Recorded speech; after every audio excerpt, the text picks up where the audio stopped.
What I'd like for you to do right now, I want you to think about your dream, because I'm in a room full of dreamers. Think about your dream right now. I want you to think about it and envision it. Now, ladies and gentlemen, let me share something with you. I do not believe that any of us have dreams that were not given to us for the purpose of accomplishing those particular dreams. And I want to share something with you that has changed my life. I started out, as was indicated by Jack, it's very humble beginnings. I don't know what that dream is that you have. I don't care how far-fetched it might appear to be. I don't care how disappointing it might have been as you've been working toward that dream. But here's what I know, that that dream that you're holding in your mind, that it's possible. Let's say that together, please. Say, it's possible. See, sometimes we can't say, I can do that. But what we can say, that it's possible that I can have my dream as we run toward it, as we work on it day in and day out.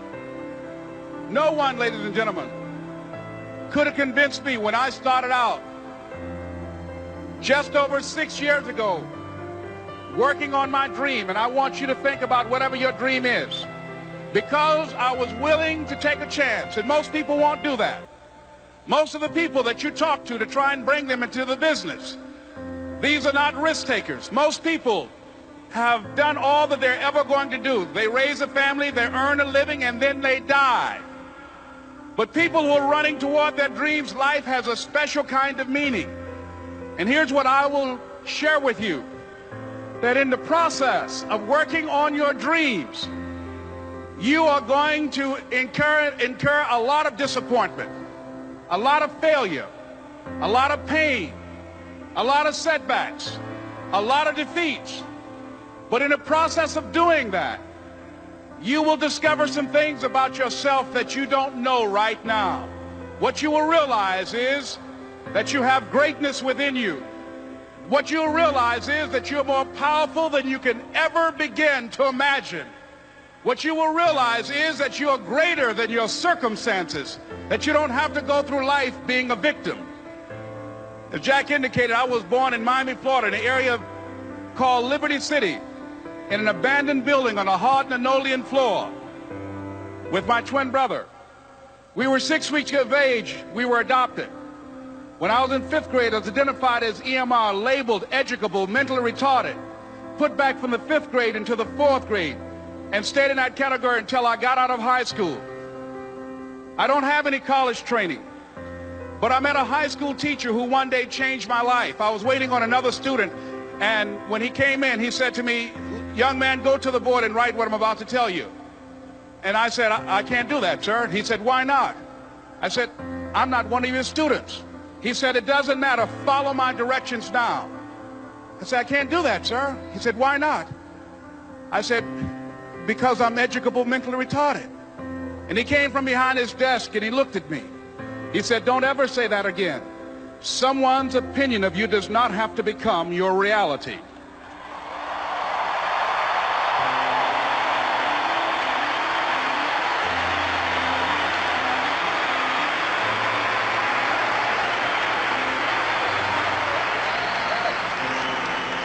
And that man, Mr. Leroy Washington, did something for me. He started planting seeds in my mind that enabled me to begin to dream, as Dexter has been doing for you.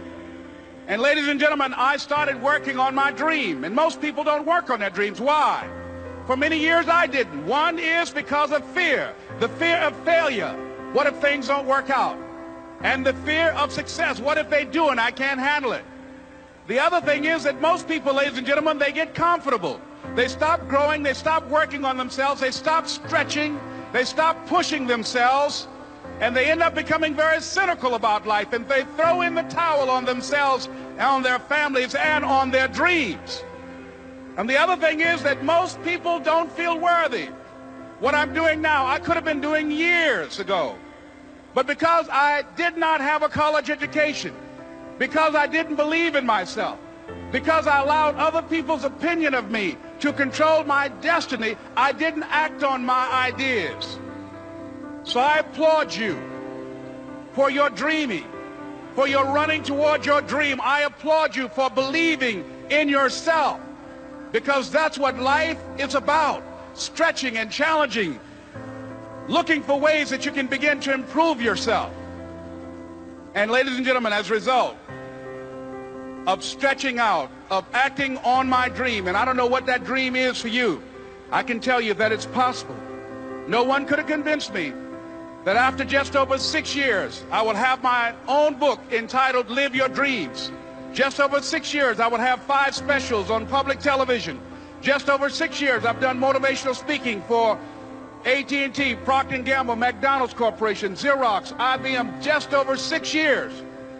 I will now have my own talk show that will premiere on Monday, Labor Day. I'm saying to you, your dream is possible.